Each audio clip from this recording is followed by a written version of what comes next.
Good morning, everyone. You know, when we have major feast days, we're able to pick up on those, and a lot of the major saints have feast days allocated to them. But there are a number of other holy people, saints, some those who've just been beatified, and even some people who are not even identified, who are given recognition every day. Today's one of those days, and we look at particularly Blessed André Grasset, I presume that's how you pronounce it, as well as a number of Jesuit martyrs who lived in France in 1792. And there were over 200 of them who were martyred, put to death in most gruesome ways because of their faith. 1792. Not that long ago. Look, most of us weren't alive 300 and something years ago, but yeah. People were put to death for their faith, and that is still happening.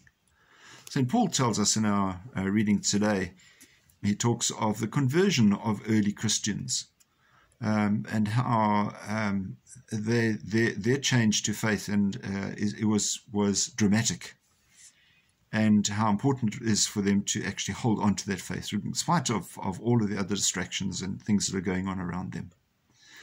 If we have a look at the gospel, the calling of the early apostles, Peter, Simon, as well as James and John, they left everything and they followed Jesus. Now, some might say that's irresponsible, but of course it's not that all their boats and so forth, which had been overloaded with fish, had been just abandoned. There would have been many helpers and followers and so forth who could have picked up those things. The food would not have been wasted. But they were courageous enough to be able to leave their current existence and to follow Jesus.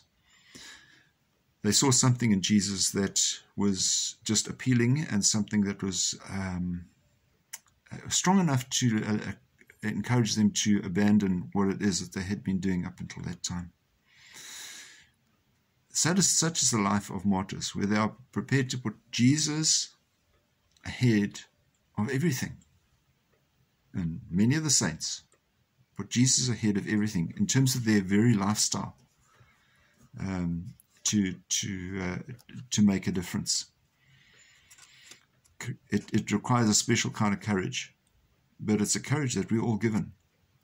And we're also encouraged, particularly today, to give up what it is that we might be most comfortable with and make sure that Jesus is a priority in our lives.